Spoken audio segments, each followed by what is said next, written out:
Olá, meus irmãos, a paz do Senhor Jesus. Eu sou a pastora Renata Caruso, da Igreja Missão Ictus no Brasil. E hoje eu estou aqui mais uma vez com vocês para mais um vídeo da nossa playlist Leitura Cronológica da Bíblia em um Ano. Hoje, dia 6 de abril, nós vamos fazer a leitura do livro de 2 Samuel, do capítulo 9 ao 12. Vamos lá, então? Segundo livro de Samuel, capítulo 9. Certo dia, Davi procurou saber: ainda existe alguém da família de Saul? Se houver, gostaria de fazer algo por ele, por respeito a Jonatas. Havia um antigo escravo da família de Saul, chamado Ziba. Ele foi levado à presença de Davi e o rei perguntou: você é Ziba? E ele respondeu: sou, meu senhor. E o rei perguntou: ainda existe alguém da família de Saul por quem eu possa fazer alguma coisa? Ziba disse ao rei: sim, o filho de Jonatas, aleijado dos 2 pés, está vivo. Onde ele está? Perguntou o rei.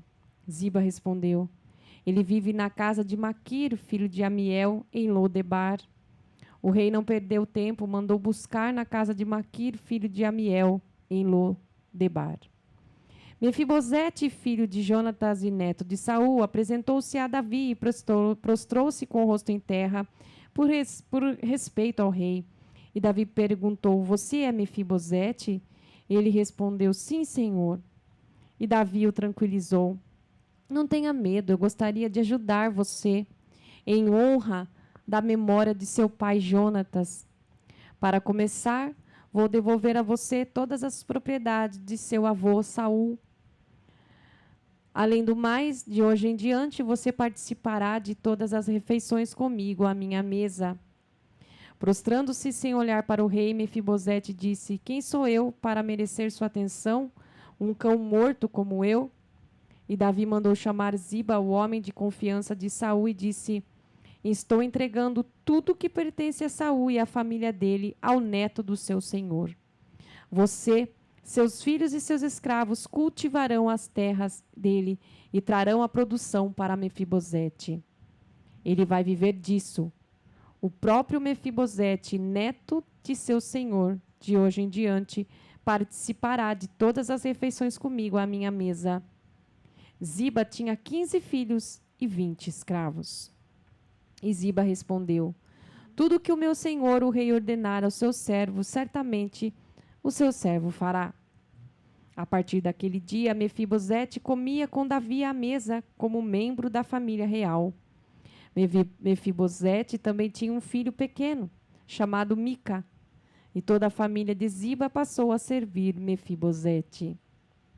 Mefibosete viveu em Jerusalém, participando todos os dias da mesa do rei, e ele era aleijado de ambos os pés.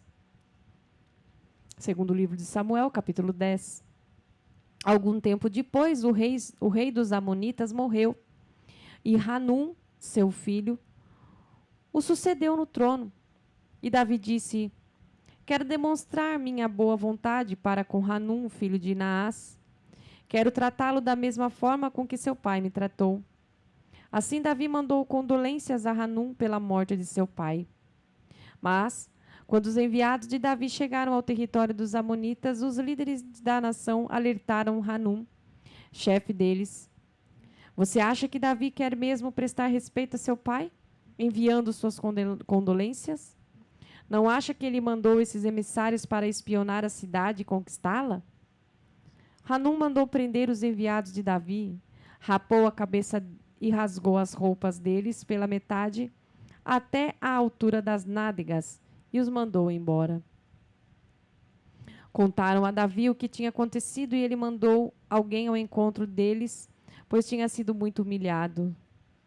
O rei mandou dizer a eles: permaneçam em Jericó até a barba crescer de novo, depois voltem para cá.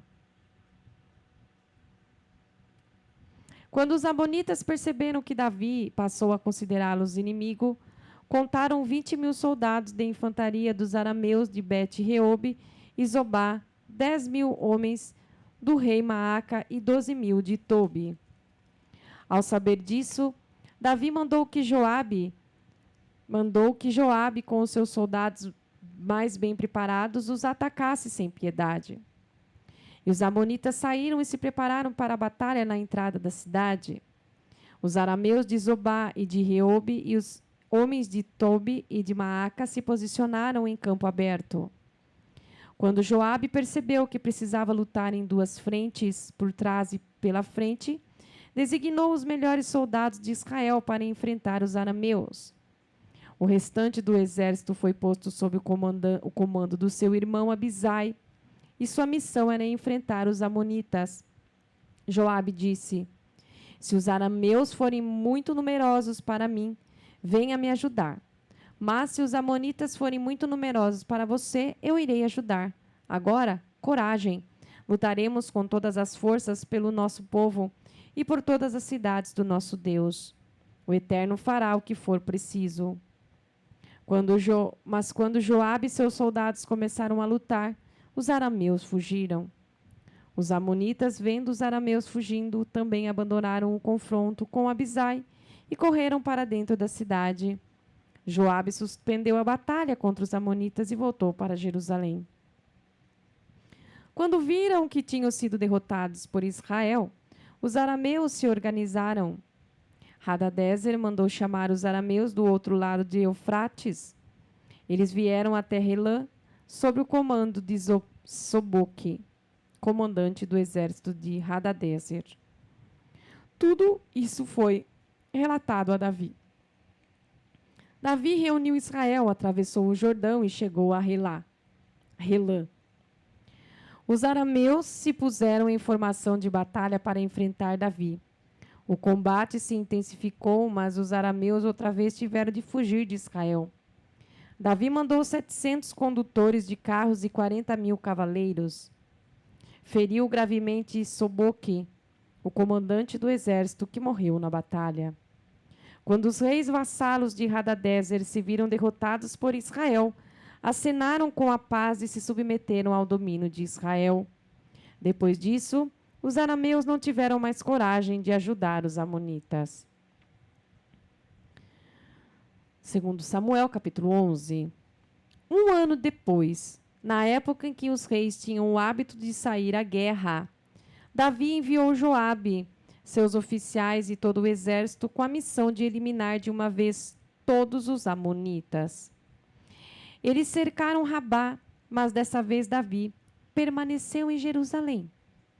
Certo dia, Davi levantou-se do seu descanso da tarde e foi passear no terraço do palácio.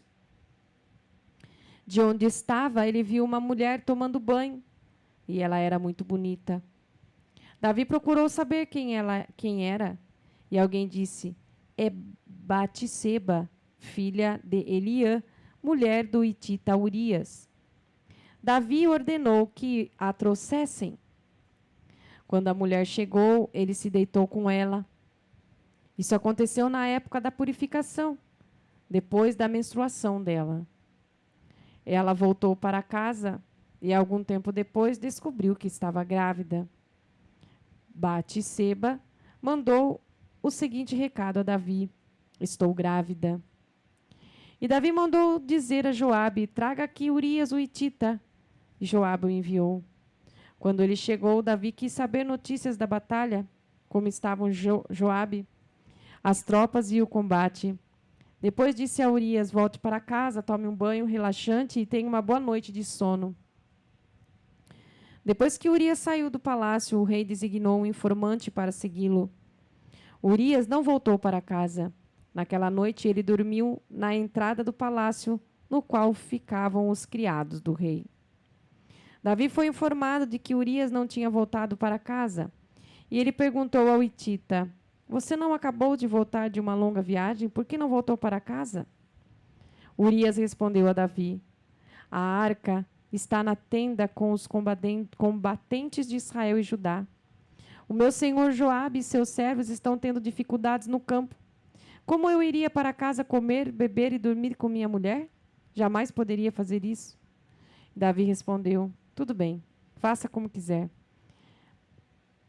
Fique hoje aqui e o mandarei de volta amanhã. Urias ficou em Jerusalém o restante do dia. No dia seguinte, Davi o convidou para comer e beber com ele e fez que ele se embriagasse. Mas à noite, mais uma vez, Urias dormiu onde ficavam os criados do rei e não voltou para casa. De manhã, Davi escreveu uma carta a Joabe a ser entregue em mãos por Urias. Na carta dizia: ponha Urias na linha de frente na qual o combate é mais intenso. Depois retroceda a tropa e deixe-o exposto para que ele seja morto. Joabe, mantendo o cerco em torno da cidade, pôs Urias no local em que o inimigo estava atacando com maior ímpeto. Quando os defensores da cidade saíram para atacar Joabe, alguns dos soldados de Davi foram mortos, entre eles Urias, o hitita. Joabe mandou um relatório a Davi. Ele disse ao mensageiro, depois de contar tudo em detalhes ao rei: se ele ficar furioso, diga, além disso, seu servo Urias, o hitita, morreu. O mensageiro de Joabe chegou a Jerusalém e deu um relatório completo ao rei. Ele disse: o inimigo era muito mais forte do que nós. Eles avançaram contra nós em campo aberto e nós os pressionamos de volta para dentro dos muros da cidade. Mas depois eles lançaram flechas pesadas contra nós do muro da cidade e 18 soldados do rei morreram. Quando o mensageiro terminou o relato, Davi ficou furioso com Joabe e descarregou sua raiva ao mensageiro. Por que vocês chegaram tão perto da cidade e não sabiam que poderiam ser atacados no muro? Não se lembraram de como Abimeleque, filho de Jerubezete, foi morto em Tebes? Uma mulher jogou uma pedra de moinha do alto do muro e esmagou a cabeça dele. Por que chegaram tão perto do muro? E o mensageiro de Joabe disse: aliás, o seu servo Urias, o hitita, morreu. Então Davi disse ao mensageiro: entendo. Diga a Joabe: não se preocupe com isso, a guerra é assim mesmo. Às vezes mata um, às vezes mata outro. Nunca se sabe quem será o próximo. Reforce o ataque contra a cidade até destruí-la. Trate de encorajar Joabe. Quando a esposa de Urias soube que o marido estava morto, chorou por ele. Depois de ter passado o luto, Davi mandou chamá-la para o palácio. Ela se tornou sua mulher e deu à luz um filho. 2 Samuel, capítulo 12. Mas o Eterno não se agradou do comportamento de Davi, por isso enviou Natã, que contou essa história ao rei. Havia 2 homens numa cidade. Um era rico, o outro era pobre. O rico tinha um enorme rebanho de ovelhas e bois. O pobre, apenas uma cordeirinha que tinha comprado e criado. Ela cresceu com ele e seus filhos como um membro da família. Ela comia do prato dele, bebia do seu copo e dormia na sua cama. Era como uma filha para ele. Certo dia, um viajante apareceu na casa do rico. Ele era muito avarento e, não querendo matar uma das suas ovelhas ou um dos seus bois para alimentar o visitante, pegou a cordeirinha do pobre, preparou a refeição com ela e ofereceu ao seu hóspede. Davi ficou furioso e disse a Natã: assim como vive o Eterno, o homem que fez isso tem de morrer e deve pagar 4 vezes o valor da cordeirinha por causa do seu crime e da sua avareza. Natã respondeu: você é esse homem. E o Eterno, Deus de Israel, manda dizer: eu ungi você rei sobre Israel. Eu o livrei das mãos de Saul. Dei a você casa, a filha de seu senhor e outras mulheres que podia ter em seus braços. Dei Israel e Judá a você. E como se não bastasse, daria a você muito mais. Então, por que você desprezou a palavra do Eterno, cometendo tamanho erro? Você assassinou Urias, o hitita, e tomou a mulher dele. Pior, você o matou com a espada dos amonitas. Agora, já que você desprezou o Eterno e tomou a mulher de Urias, o hitita, para ser sua mulher, sua família irá conviver sempre com mortes e assassinato. É o Eterno quem está dizendo. A sua desgraça virá da sua família. Tomarei suas mulheres à sua vista e as entregarei a seu amigo, e ele se deitará com elas publicamente. Você cometeu esse ato em secreto, mas isso acontecerá diante de toda a nação. Davi confessou a Natã: de fato, pequei contra o Eterno. E Natã declarou: é verdade, mas essa não é a palavra final. O Eterno perdoa você, você não morrerá. Mas por ter ofendido o Eterno, seu filho morrerá.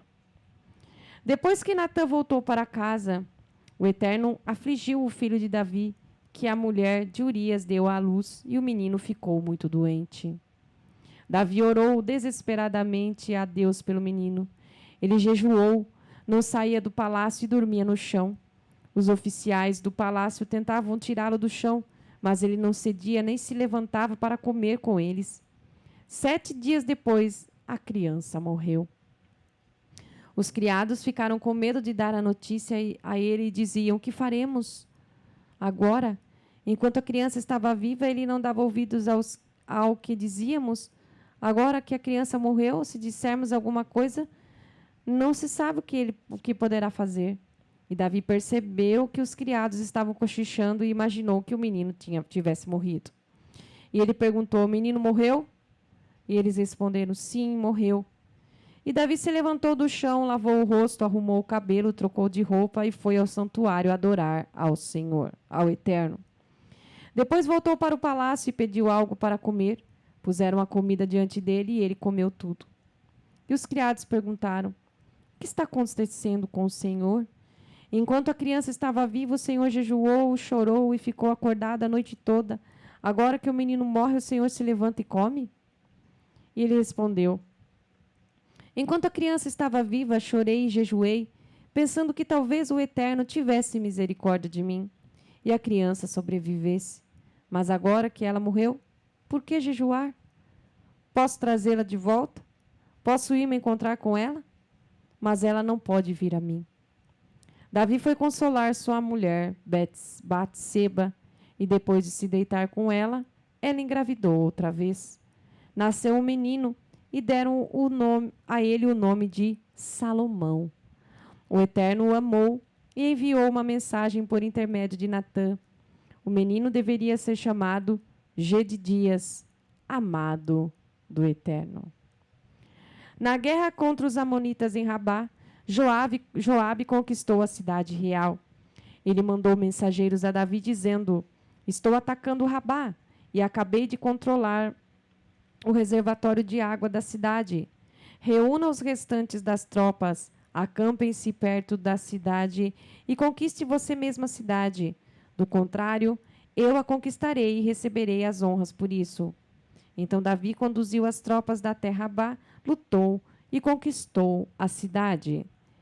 Ele pegou a coroa do rei da cidade, que pesava muito por causa do ouro e das pedras preciosas. Puseram a coroa na cabeça de Davi e saquearam a cidade, carregando tudo o que era de valor. Davi tirou todos os habitantes da cidade e os submeteu a trabalhos forçados com serras, picaretas e machados e na fabricação de tijolos. Ele fez o mesmo com todas as cidades dos amonitas.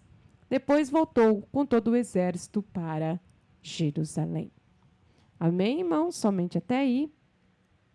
Fique conosco até a próxima leitura. Paz do Senhor Jesus.